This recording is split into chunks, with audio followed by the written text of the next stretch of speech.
They came to my shop to serve me notice of 24 hours. That day they were demolishing that shop, I was crying because I just renovated the shop. I had to borrow money because that's where most of us work. So I was down that day because of the money I spent was close to 200,000. And that's where I pay my school fees, and that's where I pay my house rent. I came all the way from Lagos to Ilorin actually to study. I've been the one struggling for myself since my mom died, so I had to stay in Ilorin. As it is, with that shop, I'm able to make life meet. I pay my school fees, pay my house rent, I'm able to feed myself, clothe myself. Like, I do everything based on that shop. I gained admission to University of Ilorin then. So I was not able to meet up with the crossing over GP then, so I had to drop down. Were you trying every year to go back to school, or you waited for a period before you tried again? No, I waited for a period because it was during that time the pregnancy came in. So pregnancy, childbirth, trying to raise the pregnancy, it's not easy.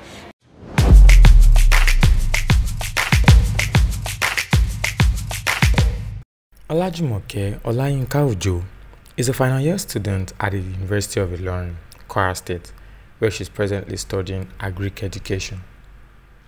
Apart from studying for a degree, the young lady also runs a hairstyling makeup business where she says she has been able to take care of her family and pay her bills for some years now. Unfortunately, her shop was part of those demolished around Tipper Garage area of Tanke in Ilorin. Since this incident, the single mom of one says she's been unable to piece her business together, especially as she explained that she only recently renovated the place and paid her rent in advance. She is now appealing to well-meaning Nigerians and the government to help her get back on her feet so that she can make a living. My name is Damilare Okonla and you're watching Legit TV. We learned that your shop was demolished recently. What actually happened, and when did this incident happen? Yeah, I learned they want to do overhead bridge. On the 10th of November, they came to my shop to serve me notice of 24 hours to remove the shop. Say day, who are the day? Well, actually, maybe the contractor, they came that day on the 10th. To give me notice. Actually, my shop, having an extension in front of the shop, so it was actually on the extension they wrote to remove that day on the 10th that within 24 hours I should remove it. And that day I was not able to do anything because a week before I just did some renovation in that shop, so I was actually perplexed. I couldn't do anything that day.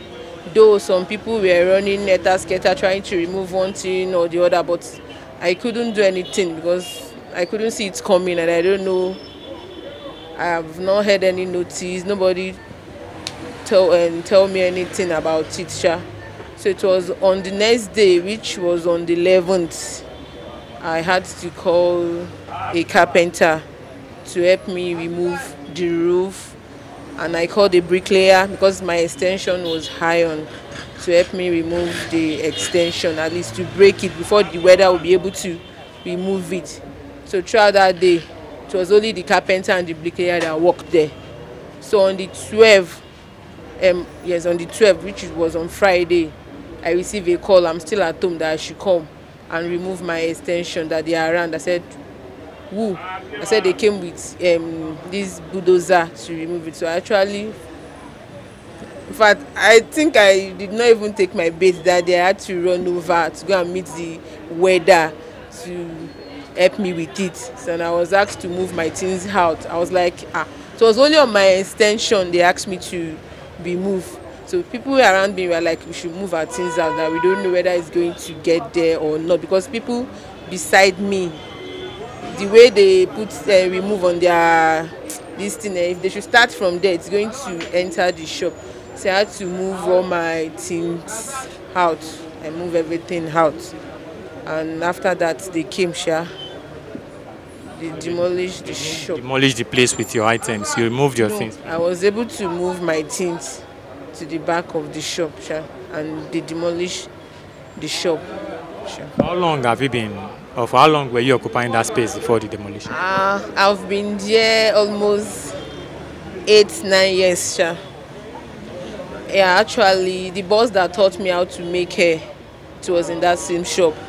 So she ventured into another business and leave that place for me. So I've been the one managing it like for the past 4, 5 years now. Did you have girls who work with you or people who work with you? Yeah, I have apprentices that work with me, but most of them are students. So I have like 3. The school is on break now, so most of them, they are not around. So I'm the only one left in that shop. So I had to call people that day to help me move my things out because I couldn't move them alone. Okay, give us an insight into a typical day at work. How much do you make daily? If like on a typical day, not maybe when I'm not talking about when everything is very buoyant and when there's good business, but on a normal day. Okay, on a typical day, at least minimum of 2,000 and maximum of 1,000 naira. Maximum of 2,000, minimum of 1,000 naira, yeah, on a typical day. But on weekends, party, this thing. Sometimes I make more than 5,000 naira. Yes, on weekend. And on Sunday, I don't open shop on Sunday. I relax on Sunday. But there are some people that do call me on that Sunday, and maybe they don't have time during the week. I'll come, I'll work for them, and I'll lock the shop and go back home.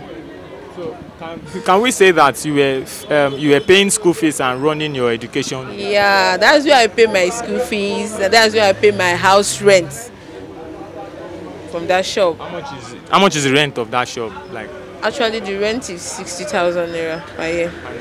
Yeah. You pay 60,000. When was the last time you paid? I paid October. I was able to pay 6 months ahead for next year, money for next year. So you paid from October till? No, my rent will due December. But this year, December. Yes, so but 6 months. Yes, I've paid 6. Paid you like June 2022. Yes. Already. Yes. So the owner of the place? Actually, the owner of the place is not around, Sha. It was his wife that was around. As in, our landlord is an old woman, so it's one of his son that is maintaining that place for him. So he was not around, but I think his wife called him and explained the situation of things to him. So he called me and asked me, what am I doing about it? I said, I don't have anything to do than to move my things since it's the government that asks us to vacate the place. Sure, but he's not yet around. Okay, so tell us about your family, your siblings and everything, your parents. Actually, my mom is late, but my father is in Lagos. I was single-handedly brought up by my mom in Lagos. I came all the way from Lagos to Ilorin actually to study. So I couldn't meet up with school then, so I had to lay low and work. I've been the one struggling for myself since my mom died. So I had to stay in Ilorin. Like, there's nothing I want to go and do in Lagos again. Let me stay in Ilorin and start hustling for myself. And as it is, with that shop, I'm able to make life meet. I pay my school fees, pay my house rent. I'm able to feed myself, clothe myself. Like, I do everything based on that shop. So although my father is in Lagos now, but I didn't tell him anything about what happened, because even though I tell him there is nothing is, he will not be able to do anything because nothing is coming from his side. How about your siblings? Do you have brothers and sisters? Yeah. They are in Lagos with my dad. So you're by yourself here? Yes. I'm by myself here in Ilorin. No siblings. Yeah. I heard someone call you mommy something earlier. Do you have kids yet? Yeah, I'm a single mother. I'm not married, but I'm a single mother. How many? Just one. Yeah. Tell us about your child. Well, Jesidara, she's 9 years old, 8 years old, and she's in primary school. She's in school now. I think by 3:34, she will be back. So you had her before you came to Ilorin? No, I had her in Ilorin. Yeah. So how about the dad? Actually, he's in Lagos. He's in Lagos. Yeah. Okay, so right now, what are you planning to do? What's the next line of action? Because now that, I mean, for 2 days, how many days now? It's been over a week or there? Yes, it was on Friday, last week Friday. So barely a week, almost a week, yeah? Yeah. Okay, so within that period, you probably would have made about 10 or 14,000 naira. But now that that's not available, what have you been able to do? What do you want and what have you been doing? Actually, I've not been doing anything. I have to move all my things home. And you know, it won't be comfortable for me walking home because of the surroundings and where my house is located. I've not been doing anything, honestly, I won't lie. It was only yesterday I had a call from a client that she need a wig. Actually, I was able to do that wig at home and I had to go and deliver it to him. So what I want now is I just need helping hands, like to get a shop. Like yesterday now, somebody called me to come and look at the shop at Sanrab there. When I get there, the fee was almost 300 plus. Where will I get that kind of money from? So I just need helping hands, maybe financially, to be able to get another shop and move on with life. Okay, tell us your education and work. How have you been able to manage both? Actually, it has not been easy, but anytime I had lecture, I had to close down the shop. Like if my apprentices are not around, I close the shop and I go to school, and after school I open it. And most of my customers, they know that I'm a student. So before coming, most of them call me like, are you in shop? If I'm in shop, I will tell them. And if I'm not in shop, I'm in school, I had lecture that day or the day they want to come and make their hair, I fix a date and time for them. And they do come around. They have been very, very reasonable and they are very, very patient with me. So that's how I do it. Let me take you back a bit. You said you came to Ilorin to school, but the education did not click. Could you expatiate on that? Okay, actually, I've been in Ilorin like since in 2010/2011. Yeah, I gained admission to University of Ilorin then. But my name, I think I was on the supplementary list and lectures have gone far. So I was not able to meet up with the crossing over GP then. So I had to drop down. So that was when I said I don't want to go back to Lagos. Let me find something doing. That was when I decided to learn how to make hair. So you started making hair. You made hair for about 3 to 4 years before you... Yeah, I went back to school. That was 2016. Were you trying every year to go back to school, or you waited for a period before you tried again? No, I waited for a period because it was during that time the pregnancy came in. So pregnancy, childbirth, trying to raise the pregnancy, it's not easy being a mother then and going to school. So I had to wait for some time before I went back to school 2016. So you had a child, you were working, you didn't bring down your hopes, you waited for a while, then you went back. Yes.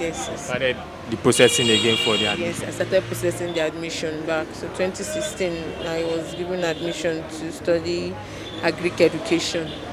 So I've been working and schooling since then till now. Sure.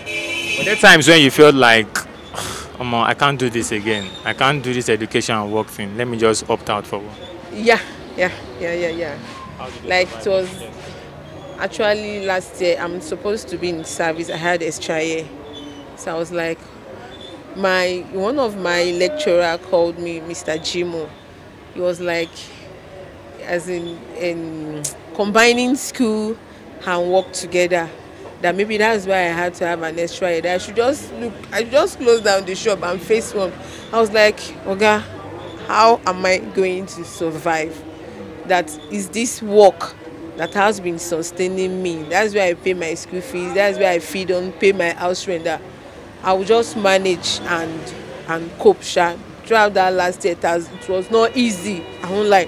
It was not easy. It was very, very tough for me, but at least I thank God I'm still on the move. I still try to move on, So are you in first semester or second semester? Actually, we are in second semester now, beginning of second semester. So quarter two graduate? Yes. Jesu Dara, what's the name of that time again? Yeah, Jesudara will be That- yeah. How old is she? She's 8 years old. 8 years old. Yeah. So you've been paying school fees, paying your own school fees, working, paying house rent, paying shop rent, sending money here and there. How has it been? Actually, it has not been easy because there will be some times that you want to get something for yourself that you won't be able to get it. Like this money, let me be saving it. I have some amount to pay at school. I have to do this for Jessuda. I have to do this. It has not been easy, but I just thank God, Sha. I'm coping. Let me ask you a funny question. In order of priority, which one comes first? Which one comes next? And which one comes next? I don't think. Wow, in order of priority, actually, let me say my daughter come first because she has been there for me when no one was there. She's the first person I see in time of trouble, and she's a girl that I do understand. If she tell me, "Mommy, I want this," and I told her, "I don't have money for this. Why don't we go for this?" She listens and she cooperates. And secondly, my education. Actually, that has been my first priority. Even though I'm not going to work with my certificate, at least let me have the certificate. At least to know that at least I went to school. I'm a graduate, so that I can mingle among my friends or anywhere I am. I will be able to face life, to face reality. That's the second thing. And the third thing is my work. Wow. Actually, I'm not the lazy type. I love to work. Even when I'm sick, I'll still go to the shop. Like, I can't stay at home. I'm not the person that likes staying at home. Like today now, I've been at home since morning. I'm not used to it. I said, let me just go out. Let me just, Even if you're not doing anything. let me just go out because that's been my source of income, and I don't joke with my work. Apparently. Yeah. So are you trying to maybe give love a chance again anytime soon? Yeah, actually I have a fiancé. You do. Yeah. So you are falling in love again. Yeah. Yes. And he's aware of all of this, and how supportive has he been? Yeah, he is very, very supportive. He was there that day. He helped me to pack my things home, and he asked me not to think about it. So the next day he sent some money to me that I should try and get anything I want. Maybe I want to buy this, I want to buy that, something like that. That I should try and get, okay, fine, that I should try and look for a shop. And he told me and his capacity, what he can afford. So I said no problem, and every day he calls me, he do check on me. I was down that day they were demolishing that shop. I was crying because I just renovated the shop. I had to borrow money because December will soon come and we have to work. That's where most of us work. So I want to make that shop look new, look Very attractive and look touch. So I was crying that fine. I just finished renovating this shop. So I was down that day because of the money I spent was close to 200,000 to renovate that shop. So he was like trying to tell me not to think about it too much. Yes, that God will do another one. I was like, oh, where will I be able to get money to pay back? Because actually I borrowed some money to renovate that shop that at least every month I will be paying the money back after working, something like that. I was like, I shouldn't worry, God will do it. Like he was trying to console me, Sha. He has been there and he has been helpful, Sha. Right. Can I take a guess that you guys met at the shop? Did you come to? No, not at the shop, Sha, but this Ilorin, Sha. Thank you. Yeah. Okay. Thank you. Is there anything you want to say again? Actually, I don't have much to say than I just need helping hands to help me financially to get another shop and to move on, because an idle hand is the devil's workshop, and I don't like staying idle doing nothing. Okay.